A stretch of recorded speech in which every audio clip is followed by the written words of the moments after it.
দর্শক, বলছিলাম শরীফ ওসমান হাদির হত্যাকাণ্ডের বিচার চেয়ে ইনকিলাব মঞ্চ শাহবাগ গরম করে আছে এবং সারা রাত তারা অবস্থান গ্রহণ করছে এখনও। এই অবস্থায় আমরা মধ্যরাতে উপদেষ্টা রেজওয়ানা হাসানকে যেতে দেখেছিলাম, কিন্তু তাতে কোনো কাজ হয়নি। সেখান থেকে ঘোষণা করা হয়েছে আজকে বিভাগীয় শহরগুলোতে অবরোধ হবে।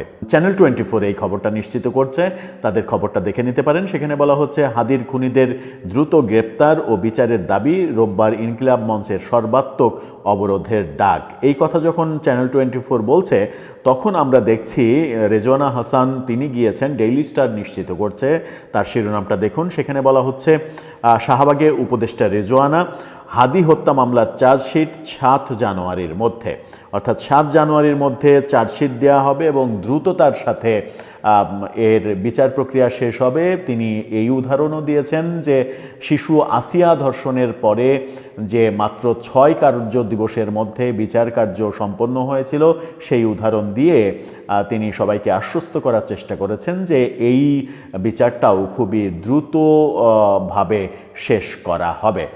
এর জন্য যা যা করা লাগে সরকার করছে, কিন্তু তিনি এটাও বলেছেন যে আপনারা হয়তো মনে করছেন সরকার কিছুই করছে না, কিন্তু সরকার অনেক ইনফরমেশনই টেকনিক্যাল কারণে বাইরে দিতে পারে না। সরকার ভেতরে ভেতরে সব কাজই করছে, আপনারা আশ্বস্ত হতে পারেন। কিন্তু উপদেষ্টার কথাতে কেউই আশ্বস্ত হয়নি। ইনকিলাব মঞ্চ থেকে কর্মসূচি ঘোষণা করা হয়েছে। চ্যানেল 24 বলছে ইনকিলাব মঞ্চের আহ্বায়ক ও মুখপাত্র শরীফ ওসমান হাদির খুনিদের দ্রুত গ্রেপ্তার এবং বিচারের দাবিতে আজকে সর্বাত্মক অবরোধের ডাক দিয়েছে সংগঠনটি। গত রাতে ইনকিলাব মঞ্চের ফেসবুক পেজে এই বার্তায় তথ্য জানানো হয়েছে, একেবারে মধ্যরাতে এই তথ্য জানানো হয়েছে। পোস্টে বলা হয়েছে রোববার সকাল 11টা থেকে সারা দেশের বিভাগীয় শহরগুলোতে ওসমান হাদির খুনিদের দ্রুত গ্রেপ্তার ও বিচারের দাবিতে সর্বাত্মক অবরোধ পালনের আহ্বান। এদিকে শনিবার সকালে বিএনপির ভারপ্রাপ্ত চেয়ারম্যান তারেক রহমানের শহীদ ওসমান হাদির কবর জিয়ারত কর্মসূচিকে কেন্দ্র করে ইনকিলাব মঞ্চ সাময়িকভাবে শাহবাগ মোড় ছেড়ে আজিজ সুপার মার্কেটের সামনে যায়।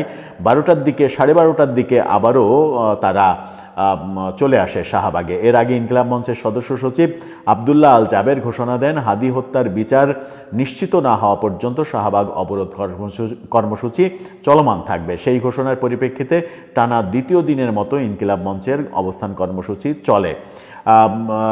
শনিবার রাত 9টায় সরেজমিনে দেখা গিয়েছিল ইনকিলাব মঞ্চের নেতাকর্মী, শিক্ষার্থী, সাধারণ মানুষ শাহবাগ মোড়ে অবস্থিত হয়ে অবস্থান নিয়েছে।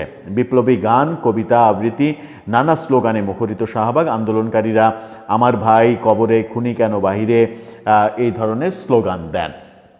অর্থাৎ আজকে সারা দেশে বিভাগীয় শহরগুলোতে অবরোধ ডাকা হয়েছে। বিভাগীয় শহরগুলোতে অবরোধ যদি হয়, সেই ক্ষেত্রে গাড়ি ঘোড়া চলবে কি না সেটা একটা বড় ব্যাপার। দূরপাল্লার গাড়ি চলার ক্ষেত্রে কি অবস্থা হবে, সেগুলো ছাড়তে পারবে কিনা সেটা একটা ব্যাপার।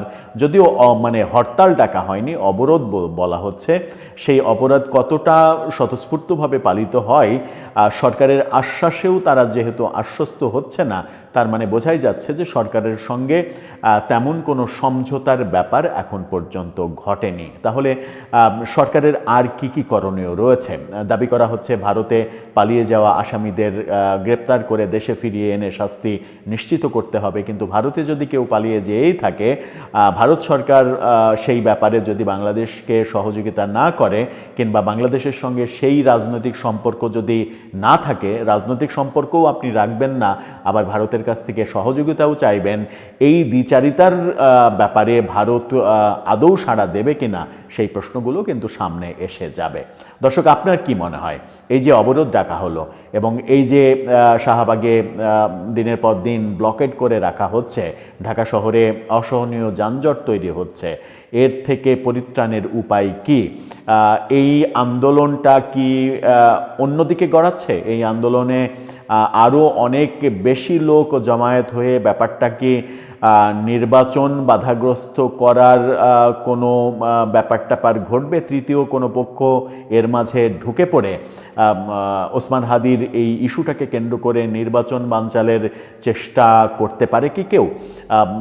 হাদির ভাই, ওসমান হাদির ভাই কিন্তু দাবি করেছিলেন যে হাদিকে হত্যাকাণ্ড এটা মূলত নির্বাচন বানচাল করারই একটা প্ল্যান, একটা ষড়যন্ত্র।